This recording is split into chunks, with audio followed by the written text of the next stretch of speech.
All right, welcome everyone. You are listening to the MI Guys. That stands for Motivational Interviewing, and we are here to basically be the communication solution to change your world, which means we're going to talk about communication, but we're going to talk about it from a particular angle. And to do that today, we got our director, Casey Jackson,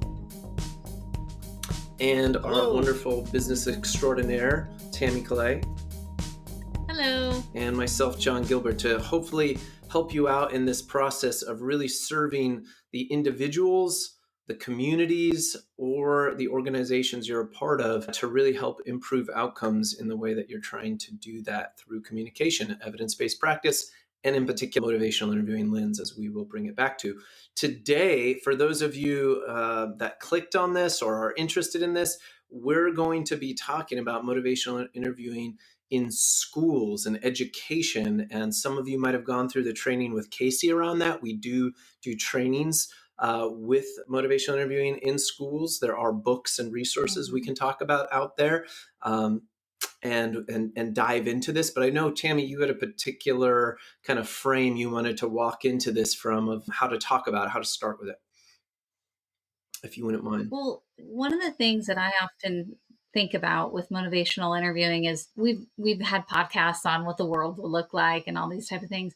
But what would a school look and feel like if motivational interviewing was implemented from school administration down to teachers, all staff, and what that would look like for students, what that might look like for the administration, what that will look like for teachers? Because I think I have obviously some thoughts. I've been thinking about this, but I think there could be some real impact into, just into the community, into the students, into the teachers, into the administration. I just think it would be super impactful. So that's kind of the broad topic today. I want to jump in first because Casey is going to have so much richness around this, just with the engagement you've had and the talking with different teachers. I know that you're going to get into very deeply here. I just want to mention something that we were starting a second ago, that this can be taken at a lot of different angles, but starting with where we're starting, it's a very wonderful place to start. It's, what is the possibility? What is worthwhile to think about that we could do from this motivational interviewing lens? There's also those of you that are like, well, how the heck am I going to do this amazing thing in the real world with standardized tests and all this stuff? So there's different angles to take this, and we're going to do our best to address as much as we can. But I would be just making sure that you know right up front, just because we're speaking to the ideal doesn't mean that you can immediately do that. Or maybe there is a way. And Casey, you've interacted with some people of how to navigate that. And that's what I'm really curious to hear you speak to, if you wouldn't mind, Casey, for just getting into where would you start with all this? The first thing I think of, honestly, and it's when I work with any organization at all, is the place I always start is looking at the vision, mission, value statement. So whether if you're an educator or an administrator within a school district, just think what life would be like if everything within your district or within your school operated completely in alignment with your vision and mission statement. That you're empowering students, you're empowering families, you're empowering educators to enhance communities and the future by the interactions you provide and the structure and environment or community you provide within your school or your school district, to feel parents are more engaged and empowered in supporting their children in a learning and academic experience, in a holistic educational experience. What would it be like if teachers love to go to work every day and work with students to bring out the very, very best in them? We talk about these things, and of course, that's the quote unquote ideal. The beauty in motivational is you can actualize it. There is a blueprint or a roadmap of how do you actualize that. And like John was saying, of course, there's budgetary, political, there's all sorts of barriers or potential barriers. But what I will always go back to is, in spite of any budget, in spite of any program changes, we still have control over what comes out of our mouth. And that can be evidence-based and facilitate behavior change. So when I look at it from a school administration perspective or a teacher perspective, the beauty in motivational interviewing is you shape individuals to make values-based decisions, to make socially, targeted decisions in their lives so they can be the best, absolute best version of themselves. And and the same traps come into play in the educational community as it does in behavioral health and healthcare, that we tend to be driven by compliance based systems, but we want to get behavior change even though we're using compliance. Compliance does not generate sustained behavior change. So you have the same kids who are behavior problem kids in kindergarten that still tend to be your behavior problem kids when they're in third, fourth, fifth grades with these IEPs that chase them all over the place.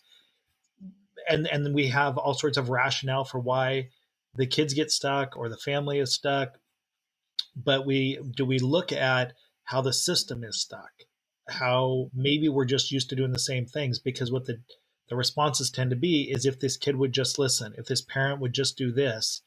And so it's so externally focused on compliance instead of how do we reach inside and empower truly, not just theoretically, philosophically, how do we empower? How do we strategically, communicate in a way that empowers individuals to be the best version of themselves, to empower parents, to empower teachers to be the best version of themselves so they show up every day performing at their optimal level. I mean, that's my how I know motivation can work within a school Well, and one thing system. I'd like to pause in or jump in on is just imagine if students were walking around feeling engaged, empowered, excited, and Mm-hmm. and aligned with themselves. So often teenagers or high school students, start to feel this conflict of like, trying to fit in versus, trying to understand who they are and all this type of stuff. And I'm not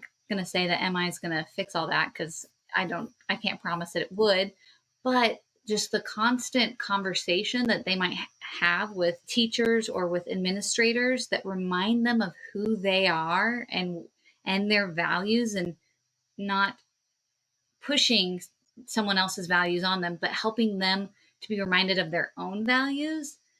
I think you're going to find a really exciting school. Oh, absolutely. And I know the struggle that most professionals have, and I know this is the way it is for educators, is you work within a system that has so many regulations and guidelines, and like John was talking about with standardized testing or just behavior expectations, because you're trying to manage behavior and while you're educating. And the mastery of motivational interviewing is the mastery of a very, very, very specific set of communication skills used in a very specific way to reduce tension, to reduce resistance, to reduce discord with an individual or a classroom, and engaging them in a behavior where their behavior aligns with their values and goals, because most kids want to be successful in life. We don't start as children saying, I don't want to be Yeah. successful in life. And their behaviors can look like they don't want to be successful. Their behaviors can look like they're not engaged in the academic process. Their behaviors can look like they're socially isolating or don't want to have things happen.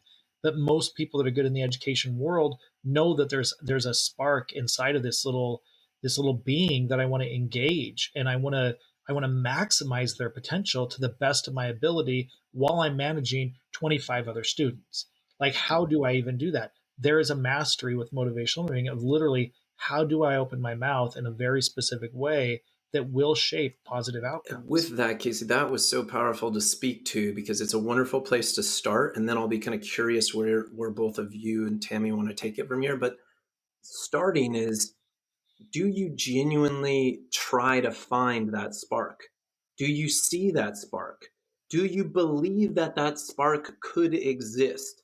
And the more you are, it could be stigmatized as jaded, wore down, you feel helpless, hopeless, the more this can sound fantastical and so difficult when you have people cursing at you at a young age or whatever it would be, and difficult to manage environment. There's so many of you out there that have very difficult situations that I want to acknowledge and honor to navigate. So I Yes. want to start Yes. with really starting there. And Casey, I know you can speak to that far more at a much more specific level. Having an aunt that did this, she's taught me a lot. And, but at the core of it, having talked with her about motivational interviewing and what we're talking about here, is what really the core of teaching is. It's that you got in this helping profession for a reason. to really contribute to someone or something in this world, and that how much are you seeing that there's a spark within this person to tap into, that there's a spark of possible something there to work with, that the art of teaching is assisting discovery and really working with that. And that's a wonderful quote. I forget who said that, but that is the stuff of teachers, of why we look to them for such compassionate beings that then get boxed in certain systems. And so from here, what I'm curious of what you want to talk about is, first, can we start there? And if we are starting there, where do we go from there? And that's what I want to ask you, Tammy and Casey, of like where to take the discussion. Because on the one hand, we could then go, okay, given that, how do we start using MI in specific scenarios to navigate our reality? We could go kind of that direction. Or we could talk about, well, if MI had its way, what would be the ideal system and educational setup, right? Like, what would be the ideal where people are aligned with their behaviors? How would that look? How would that sound? And there's two kind of different directions we could go that would be in the range probably of like Montessori, Windsor, President's School, all those sorts of things. But then there's also people that can't do that. So I'm just kind of wondering which direction you want to take the conversation from here. I'll tell you what, the pandemic has been really helpful and interesting for me because I have so many people that are close, close friends of mine that are in the educational system. Brandon and Sasha Diarman, who are both, principals, vice principals, activities directors, Justin and Jennifer Chissis, who are both math teachers extraordinaire, and Starla Fay. Like, there's so many people, Christy Swan, all these really brilliant people, even from Lori Schneider, head of an English department, and Kara Sharp. They're just really smart people in education.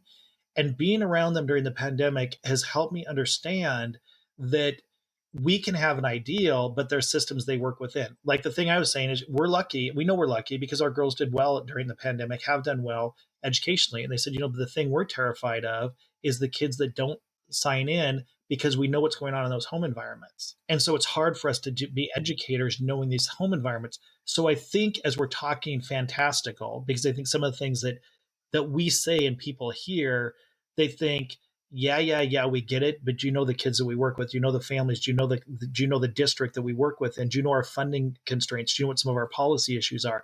And again, from an MI, from a motivational perspective, by definition, we know that is resistance talk and sustain talk. So it is valid.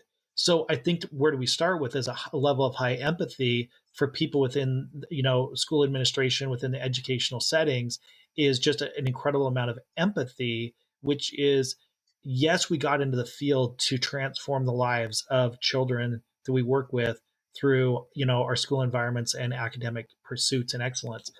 Of course, that's what we want to do. But do you understand? So, I mean, that's the first thing that I hear in situations like this. The mastery of evidence-based practices, though, is that it starts to mitigate those barriers, because you still have control over what comes out of your mouth. And then people are going to justify why they're saying or communicating with other teachers, with their administration, with family members, with students. They're going to justify why they communicate a certain way. And they're very invested in that justification, and they're going to get validation from other people within that culture to say, yeah, you don't understand. Here's the problems. The mastery, or the beauty in innovation and evidence-based practices, is, even in real world settings, these skill sets matter. These skill sets can transform. It's just not what we're used to doing. And what I think about the reality of real world is, people are driving to school in the morning. They're educators driving to school, swinging through Starbucks, thinking about the lesson plans for the day. There's certain things we're thinking about. But like, when we measure motivation as an evidence-based practice, what is your active intention, not your passive intention? What is your active intention when you show up for work? And it usually is more classroom management and getting through lessons plans. That's survival. I mean, how could that not be at the forefront of your brain? But what that means is, you are going to get through lessons plans and do classroom management. It is not going to necessarily, you hope that the byproduct is that you're engaging these young minds and inspiring these young minds for academic pursuits and for personal development and growth. And that's going to have an effect on the family. That's your intention. but it's a passive intention so often because you have these things in the forefront of your brain you're having to deal with. And this is the exact same thing for doctors, for nurses, for mental health specialists, for addiction specialists. It's the exact same thing. What we're trying to do is manage the disease. What we're trying to do is help people with their addiction or their mental health issues. And our more passive intention is that we really want to help these people get better. But right now, you need to listen to what I'm telling you, and you need to sit in your class, you need to sit in your seat, and you need to pay attention. You need to get your homework in. I mean, that just tends to be survival ammo when you're managing large groups. So when you look from a high empathy perspective, it does become, like John said, fantastical to think, well, yeah, of course that's what we all want. And the first thing that's going to come after that is, but you don't understand. I mean, I can literally hear it in that perspective. So I think that's the fascinating part about how do you inspire or create this that moves beyond theoretical, that moves beyond philosophical, that moves beyond fantastical and gets into, you know what, these are learnable, teachable mechanisms that education tends not to invest in. They do sound bites, 1 hour lunch and learns, they do their in-service trainings, but that is not how you adopt evidence-based practices, which is followed by, yeah, but you don't understand. There's only so much time. You can only do so much training. Right. We've already got this training on the Right. docket. They're already overworked. Right. Yep. Right. Exactly. So that's why I like talking from the fantastical or from the best case scenario. I think the thing for me that stays inspired in wanting to connect people to see that vision, like within academics, within school administrations, is that we have literally worked with organizations that have made the desire, the commitment to become the best version of their vision and mission statements, that they are that invested in it, that in spite of all the odds, they pull it together. And the ones that are the most complicated tend to be the public ones. And I think of the work we've done in Division of Oak Rehab. I think of the work that we've done in child and family services. I think of the work that we've done in aging and adult care in state systems, and how literally learning to master this skill set, they see themselves, they self-report, they are so much more in alignment with their vision and mission, that the outcomes, hard outcomes, measurable outcomes improve when you use an evidence-based practice as intended. And I think this is where you start to bridge that from the yeah but into, oh, we literally can embody this, we can embrace this, and there is a blueprint for us to be able to move on this path into truly every student and family feeling empowered and maximizing the services and resources that academics and schools Well, and that's provide. going to make teachers feel really good. They're going to feel empowered and engaged and Absolutely. excited. But that's also really going to help the students. And one of the other things that is in the back of my mind when I think about motivational interviewing and in schools is another big issue that schools are dealing with is suicide. Kids are not feeling heard. They're not feeling understood. Right. They're feeling alone, and they're feeling, I'm not entirely sure because I'm not, 15 years old and in high school, but I think, they're having a hard time finding their own value. And for whatever reason, there's a lot of things pulling at them. And when I think of motivational interviewing, which is a very altruistic way, a very respectful way to communicate with people, I just also wonder, gosh, you've got the teachers feeling good. And if teachers are using this with students, I wonder if that's going to help students to not feel so alone, to feel more engaged, to get more affirmations in their life. We were just, obviously today we were doing some skill building practice and we talked about affirmations, which is part of our membership. And anyways, and there's different ways that's part of motivational interviewing that is so empowering and lifting people up that I wonder if that would Yes. impact also some of the suicidal rates. I don't know. Well, Tammy, the thing you're bringing up, and on the periphery, well, more than the periphery, John and I have been fairly involved in King County. So even just here in Washington State, literally from Seattle to Spokane, they're doing more screenings. They're getting more resources to do more screenings with more students in more schools. And the screenings are helping find where are the mental health, where are the stressors, the suicidality, things that you're talking about. But like I just reached out to our own school district and said, I know you're doing the screening, but once you capture the data, how are you going to respond to the youth? And that's where the mastery of a communication Yeah. skill set comes in. Working from the best of intention does not Yeah. change outcomes. The best of intentions does not. Using evidence based practices in how you communicate, and you don't have to be a therapist.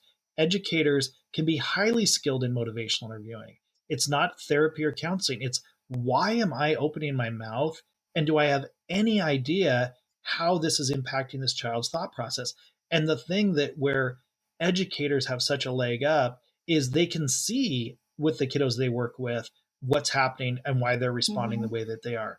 What educators do not have the skill set in is how do I respond differently? Literally, how do I open my mouth and say certain things that will get the outcome that I want instead of throwing my hands up in there and saying, this is why I can't have this Mm-hmm. kid in my classroom because I just don't have the time to manage his behavior.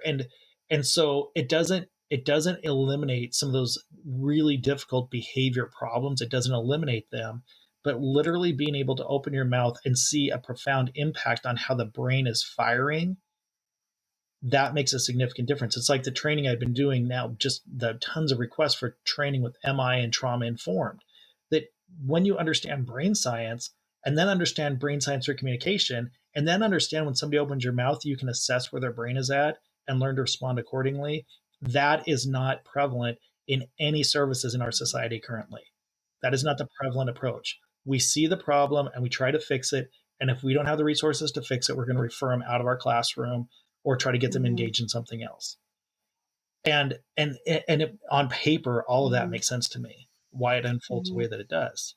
But what it's missing is how do we develop a communication skill set that really does make our classrooms more efficient and more effective so we can get to the core providing, empowering students and academic excellence and just social excellence Mm-hmm. in a different way. Yeah, and this is really, really helpful for talking Those about are. the dynamics of kind of the current state, as it were, certain challenges that are happening, and just kind of concepts and navigating certain concepts, including this sense of, gosh, I really want to have a different impact. So how do I, do that? And that's what I want to speak to a little bit more, especially Casey, what you've learned, because there are certain dynamics we know that people tend to fall into. And we talk about these things more in our intro training for those that haven't been introduced to this, but like falling into compliance versus I'm going to focus on helping this person go inside themselves. And I'm going to do that in a one-off moment in a group of people in a classroom.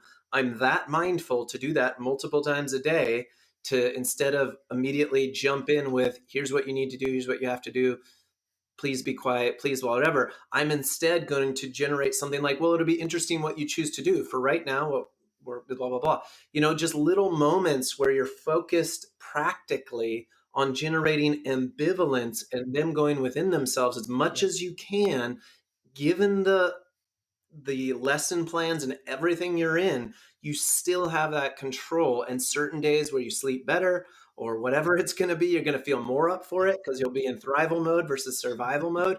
But I really want to speak to that practicality, Casey, that you've learned from. I mean, you just mentioned the 8 wonderful people. I think I've got to meet like 1 or 2 of them, but so many people you mentioned, you've got to talk with in the education system.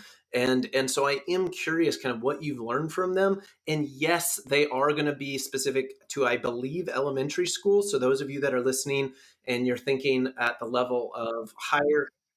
No. Okay, great, And great. and I'm junior high sorry. and high But if school. you're where I was going with that is, It's for all. if we haven't No, it's all addressed a levels. specific group, please let us know. Casey at ifioc.com, and we will definitely address a more specific age group. We're speaking to it more generally right now, but I am curious of these friends you have with what appears to be junior high and high school. What are some of the lessons that you've taken from them? And what are some of the things that, like you were talking about with the home environment, what are some of the things you've told them or that they've implemented that have been successful, so that someone listening to this isn't just interested in, maybe some things we could help them with, but they take away some tangible things that they could just go away and start implementing or experimenting? Well, I want to rewind just a little bit, and then I'm going to pick up from where you were bringing up to, John. But what you just touched on a few minutes ago, when you were talking about having control over what comes out of your mouth, and this is where you want to go, but this is what we have to deal with in this moment in this lesson plan right here. And you're saying, but these small statements matter. The whole time you're talking about that, I was clicking to, I mean, it probably doesn't make a logical connection, but it does for me as a trainer, is to Department of Corrections when I worked in the prisons, and doing training in the prisons, because it's different. I'll just say that because I'm not going to get myself in trouble. It is different, but there are similarities because you are managing a population. And so, of course, when I'm doing those trainings, the first thing that the guards say is, we're not therapists. If I'm standing and talking to one person for more than 3 minutes, somebody's boot's going to be up my butt. Like, we need to get on and manage. And I think that concept is not wildly off from educators. Like, I don't have 10 minutes to talk to this student because I've got 30 students. So how do I make what I say efficient and effective? That is critical in good communication. We believe that we can't make a difference with what we say. And so I was thinking about this one example of an officer in the prison who ended up thanking me after the training and had tried doing some of this stuff. And he said, what shocked me is, John, it was what you had said. I don't understand how I can turn somebody from being really resistant to ambivalent in one line. I only get one or two lines. And what I told him is those one or two lines are not going to be motivational interviewing. It's not going to be the entire meal deal, but you can be cognizant when you open your mouth of what's happening. And what he said is, I had this epiphany when I called somebody out on the line because we found contraband in their cell. And he comes out on the line. And I'm walking down thinking, okay, can I try this? Can I try this? Can I try this? And all he said was, it'll be interesting to see what happens from here, and turned around and walked away. And he said you could feel this reverberation every direction from all these different cells going, what the heck does that mean? I don't know what that means. That by definition is ambivalence versus what he said I would have said 100% of the time, which would have generated resistance. So even one line is exactly what we're talking about, can convert it into ambivalence. I think the challenge that I see with educators that I think of, I mean, thinking of so many like Ray Grewis, there's so many, Ray Grewis, all these other great educators in elementary, middle school, and high school. The number one concern for the majority of them is not the kids that are easy to work with. That is not their concern. Give me a class of kids that I can work with. We hear this about, at least one of our twins all the time. God, if I had 20 of Lila in our class, I would feel like I was the most perfect teacher on the planet.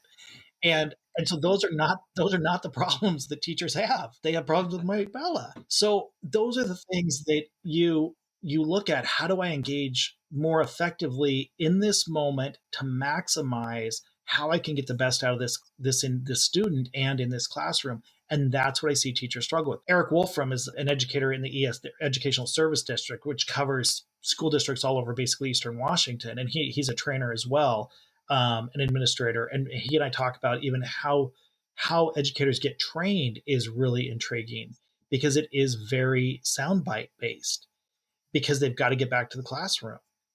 And so it's how do we do this education in a way that does provide a depth that they feel like they can integrate this into their daily life. So that's what I hear so much at all grade levels.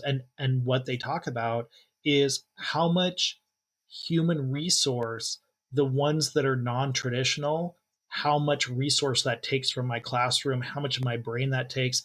And I just think of Ray Grewis as one because he gets so emotional during the pandemic is the kids that I can't put my eyes on are the kids that I'm the most worried about.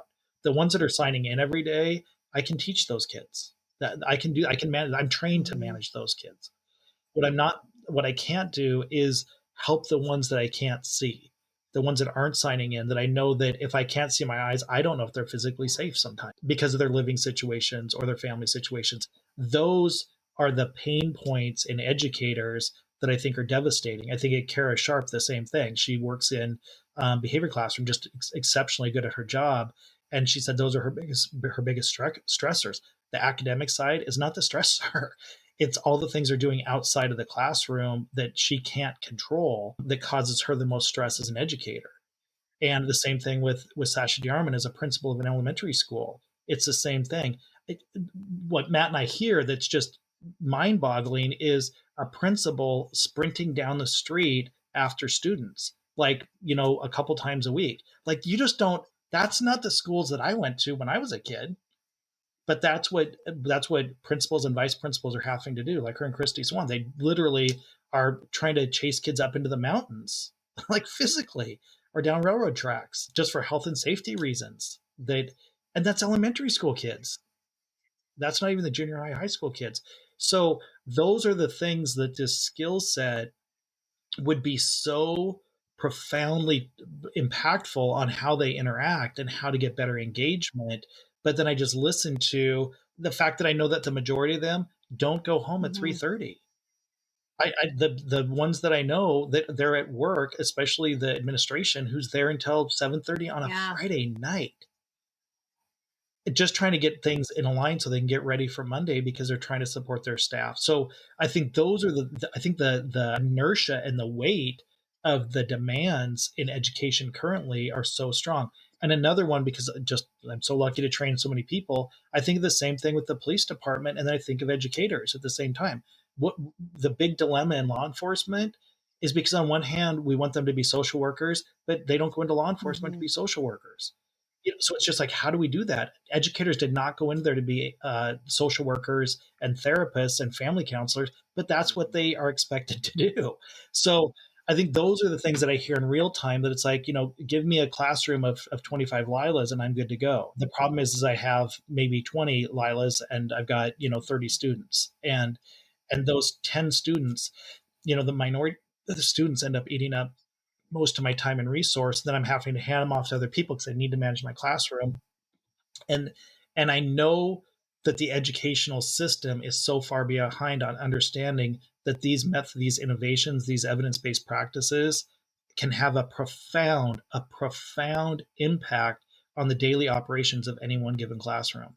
And that a teacher who feels even that much more skilled in their communication feels like they're a better educator at the end of it. They know they did everything they could, instead of going home of going, oh my gosh, what else can I do? I'm not getting through to this kid. I'm not having the impact that I want to. And am I sacrificing my other students because I'm putting so much energy into this one student? Mm-hmm. I mean, these are just the daily dilemmas of most educators. Like, how do I balance this? And I know from the ones that I talk to, I know they don't have this skill set because they're not trained in this skill, but it would have a profound impact on their daily operations in a way that they felt so much more in alignment with their own value and vision and goals as an educator.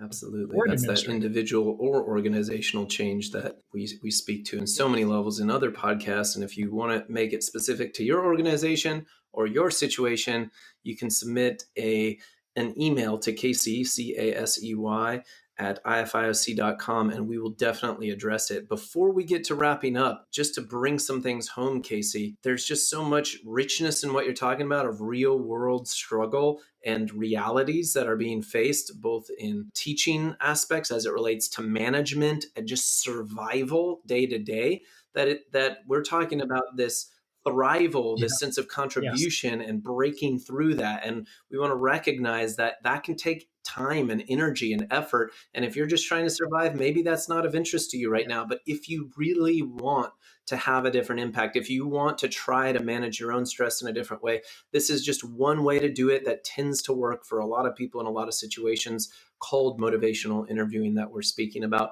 There are different books that get into this as well. We of course are biased to our trainings and have worked with different people, but from Stephen Rolnick and his book of motivational interviewing in schools, to motivational interviewing for counselors, to motivational interviewing in schools by Keith and Wendy and Andy Frey. I was just looking at a list there. There's a lot if you just Google, and you can find books on this.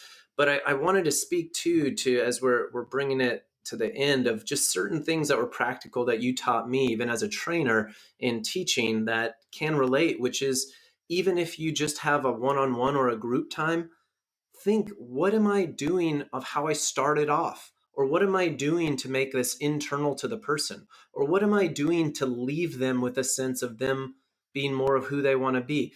And practically, that could be, some of you right now must be going through this, and speaking and just giving voice to what it must be like to be the students at the very beginning of the day. And maybe that's all you do different for the day, because you got it in and you're just trying to survive for your own. Yes. Or maybe it's in the middle of the day, you have a moment of epiphany, like, this is a moment to really get into this person's world, this adolescence world, and be it chasing them down the railroad to in that moment pulling them to the side, that when you open your mouth, you have a very evocative, thoughtful type of question that gets deep into their motivation of who they're being and what their situation, and the 5 minutes or whatever it is you spend with them is as deeply impactful and ethically influential as you can do, as much as possible. That's what we're speaking to, or how you leave the classroom at the end of the day, and how you choose to frame that in a way of people's choice to do whatever they want, given it's their future to shape. All of these things I'm just trying to speak to can be one-off moments, or you can string them together to create different ways of seeing and treating and being with your students out there. And it's easier said than done, like we've spoken to, but hopefully this is inspired, acknowledging the difficulty, but that there is a vetted way. And Casey spoke to the friends that it can work for, as well as just there's an operationalized way where we can help with feedback through the motivational interviewing competency assessment if you're interested, or other fidelity tools out there. But I was going to bring it to just giving people some resources of where to go from here. Tammy, you look like you were going to jump in, so go ahead. I was just going to say that real quick. There were so many different ways we could have taken this podcast, and we could honestly, it could continue on, because there's so many different topics within schools that we still haven't even gotten to. So if that's of interest to you, again, always reach out. We're happy to customize it, and we're happy to talk about the things that are most important to you. So if you have real life school scenarios or situations, like John said, the email is casey@ifioc.com. Send that our way, and we'll be happy to discuss it.